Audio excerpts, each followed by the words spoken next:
Welcome to my channel. Please enjoy the video.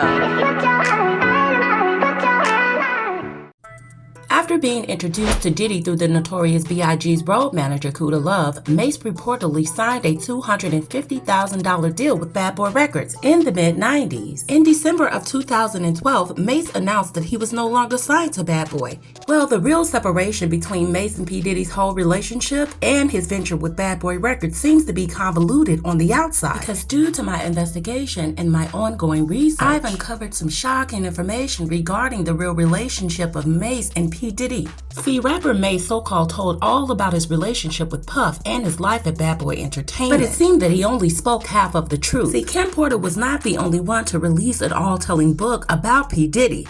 It seems that Mase himself had put out a biography regarding his former life at Bad Boy Entertainment, but it appears that his ex has taken action to stop this book from being published, and no mention of the ex's name. Could the ex possibly be P. Diddy? I know it's hard for you guys to really understand this and really accept it. Well, according to the source, rapper Mase and Puff Daddy were absolutely romantically involved. And according to the source, it is true. Puff actually ran Mase to church, not because the two were sexual, but because the lifestyle of the hip-hop rap mogul behind Bad Boy Entertainment. There was plenty of partying, drugs, sex, and hip-hop, with violence and being afraid for his life, and Mase actually stated this. And for those of you who had no knowledge or probably don't remember, Wendy Williams actually lost her job at one of New York's hottest radio stations to find herself at WBLS. She actually broke that story first of how Puffy and Mase was living the life of superior status at Bad Boy, because word had spread that P. Diddy was indeed romantically involved with the youngster at the time. Now, I want you guys to remember something. Mase was only 20 years old when he signed to Bad Boy. And the fact is, P. Diddy himself was either 27 or 28 years old. And I'd like to drop a PSA during this video. Have you guys ever seen Mase and Usher on any photos together or even doing any projects together? And at this point, due to my investigation, there's no way around this, that the two actually have not had any encounters. Because remember, the then teenage Usher was one of the opening acts on the Bad Boy family headline, No Way Out, and that tour was in 1997. And going even further back, Diddy executive produced Usher's self-titled album in 1994. Now let's get back to the information from the source. See, Mase, according to the source, actually witnessed Puff Daddy's lifestyle of having sex with other men and women. He was doing drugs and the so-called gangster lifestyle in which he was living. And let's be perfectly honest, the timeline actually adds up at this point. Remember, Notorious B.I.G. was murdered in 1997 and Tupac Shakur was actually murdered in 1996. Now let's be perfectly honest, T-Sippers, we know this timeline adds up, because remember, back in the mid-90s, this is when Mase signed to Bad Boy Records. And see, when Tupac and Biggie got killed in the late 90s, Mase himself actually left Bad Boy in 1999. This is at the time that the rapper Mase soon announced that he would be retiring from rap and actually pursuing religion, because he could not deal with the kind of life he was leading at this point. It became too much for Mase. Also, Mase felt that Puffy was molding him into his little servant of sorts by giving him money and pushing his music to the top of the charts. This was all in return for a sexual relationship that was more so of an open relationship, which allowed P. Diddy to have outside relationships with both men and women. And see, actually, according to the source, Mase had said to publish a biography on his past life at Bad Boy by his former friend and his also companion.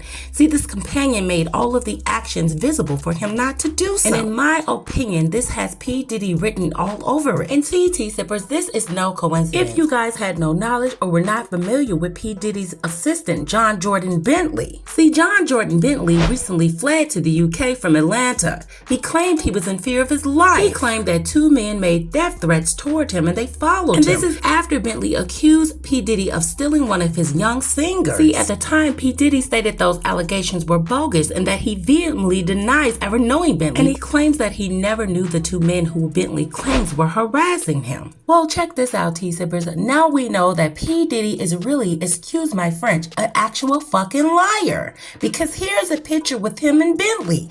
Bentley's holding the umbrella for P. Diddy while he's strolling across the beach with his left breast showing and protecting this penguin from getting sunburned. See, it all started back with an umbrella back in the early 2000s. Yes, Derek Watkins was famously known and became known as Farnsworth Bentley. And this was from a play back on the character Boonley Lee Farnsworth, back from the 1975 film Let's Do It Again. See, after he was assuming the role of an umbrella-toting full-time butler for a multi-millionaire dollar record producer, Diddy Combs at the time, was for a point of reference. It happened somewhere between the rapper going by Puff Daddy or either P Diddy. But remember, when allegedly Puffy sent his goons to the UK to rub out this young man, Puffy claims that he did not know this was actually a case brought upon the London court, and P Diddy stated that he did not even know Bentley Farnsworth. And if you guys do not take my word, you can actually research this yourselves. Now, T-Zippers, let's get back to the rapper Mase. The questions you guys may have is, how did the P Diddy is bisexual rumor start? He had made some comments about that. What did he say? Well, he talked about the whole feminization of hip-hop culture from the 80s on, you know. I think he's taking the words out of my mouth. Yeah, I mean, he talked about how, when we were younger, you were hearing your left ear, and that was considered straight, and hearing your right ear, that'd be gay, and then at one point, people started wearing both earrings, and you know what I mean? And then they started wearing girl pants, and then they're wearing jeggings, and then, yes, it's very effeminized, but be very clear, there were lots of homosexuals in hip-hop back in the 80s, too. That was what's worse, hip-hop wearing skirts or hip-hop being closeted and having a plethora of kids to prove manhood that, and denial of something that you shouldn't have to deny, which is your sexuality. So I hear what Jamar is saying, but we come from a very homosexual era of hip-hop as well. There was a radio personality once upon a time. Her name was Wendy Williams, and she was practically burned at the stake for talking about such, and now it's all come full circle. There were many situations, none of which to talk about, but there were many situations back in the day in my career, and it's all coming full circle now. So, do you think now with people like Frank Ocean coming out of the closet, even though he's not exactly a rapper, but he definitely overlaps into the rap community? Do you think that we're gonna have a time where it's cool to be a gay rapper?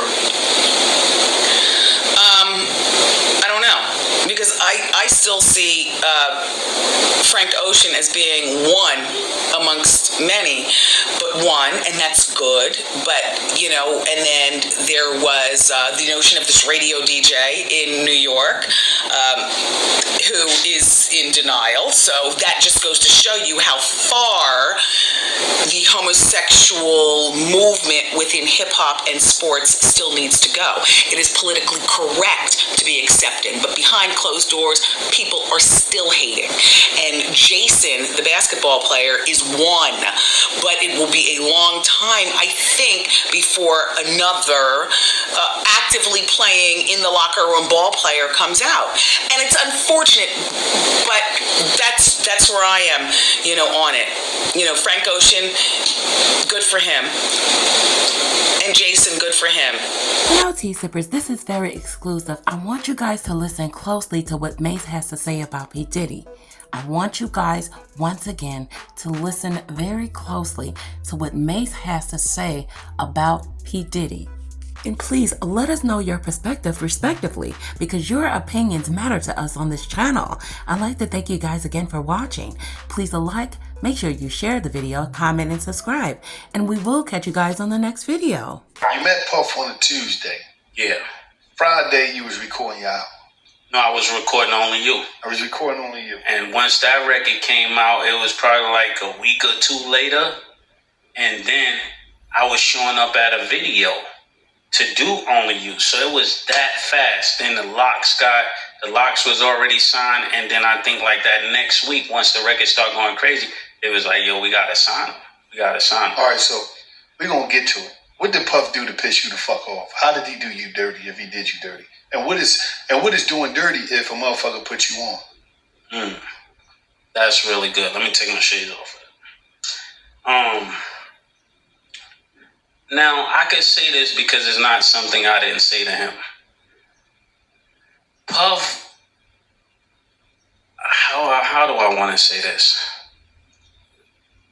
Me and Puff was like, I felt like I did more than I got credit for more than I got paid for. You felt, or did you do that? Because you said felt, like okay, feeling. let's clear that up then. You saying you feeling that? No, we're gonna keep it with, because I'm trying to be nice. I never got paid what I was worth, and I never got the respect I was worth. So the disdain that I got for Puff is more like, you trying to keep me here, nigga. I'm not here. All my peers is up here. All my peers are bosses. When it's time, just like somebody raised somebody up, you know they did work with you, they go from your little man to maybe A&R to something else. He just kept trying to keep me right here, like he didn't want me to grow at anything. And to anybody, is that gonna bother you? Yeah. Especially Absolutely. if I'm producing the work. Yeah. Puff would go out and party, and I would be in the studio writing the records, and then I just come back and say, he'll say this is his part or that is his part, but I was the person there creating it all. Right.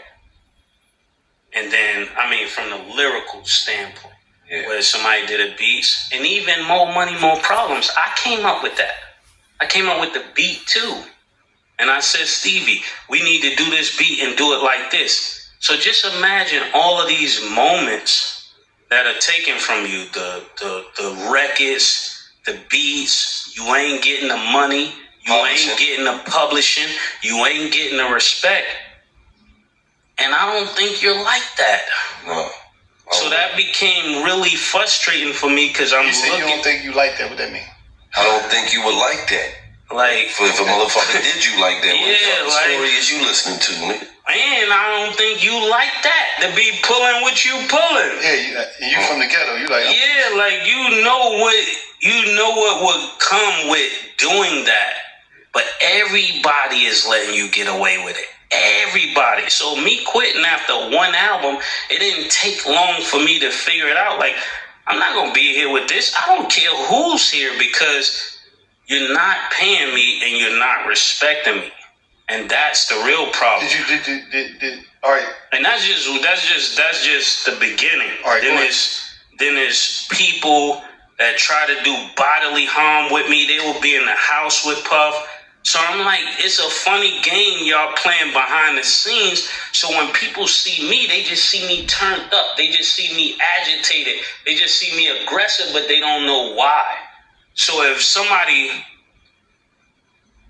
let's just say we run down on Gilly car, if we got guns or whatever, where we got them, and we trap Gilly, and then the next week you see Wallow with me at your house, how are you gonna feel? Yeah, I'm snapping out. You tweaking, right? So now my head is bugging, like what's really going on? Because every time something happened to me, it's somebody that's with him. But this is supposed to be the nigga I'm signed to. This is supposed to be who I'm getting money with. And I gotta say this because when people see me irate and they see me aggressive, they wonder, oh, what is Mase doing? Mase is bugging. No, it's a point you get to that you like, yo, I can't let you play because you playing now dangerous games. So imagine somebody doing that and then they over there talking about brother love. Imagine how you feeling, bro. So it's like you holding I can't blame Puff for this because I can't say he's doing it, but I can't say he's not. If you guys are listening close to Mase and his message, you can clearly hear that Mase is scorned. Like we stated in the very beginning of this video, P Diddy was going out partying, having sex with other men and other women, and this bothered Mase because Mase knew that he was in an open relationship with P Diddy. Besides, that's not what P Diddy told him. They were supposed to have been in a committed relationship. And this is what really angered Mase. Listen to how he said other people coming over and he's hot and he's heated. Because this is not supposed to be happening. He's actually trying to tell us in code that actually P Diddy were inviting other men and other women back to where they stayed. And P Diddy was having sex with these men and women. And Mase was not going to go for that shit. Listen close. If you have to rewind the video, Mase is actually talking in circles. Go back to the very beginning of this situation and listen to the source ask Mase, why would you even be upset when you were actually put on? You got a record deal. What was the complaining about? See, Mase needed P Diddy to be home with him. He needed to know what P Diddy was doing. He actually had a problem with actually being home alone and making the music himself. It's not that the fact he had to make the music himself because he always written his own lyrics. He had a problem because he didn't know what P Diddy was out there doing. Guys, please listen to the video again. If you have to, analyze and break down what Mase is really trying to say. He actually could not say what he wanted to say because, like he said, he was trying to be nice. He wasn't really trying to out he and P Diddy's relationship. However, guys, I'm working on more content for this channel. I ask that you please like the video, comment, share, and subscribe once again, and we will see you guys on the next video. Thanks again for tuning in.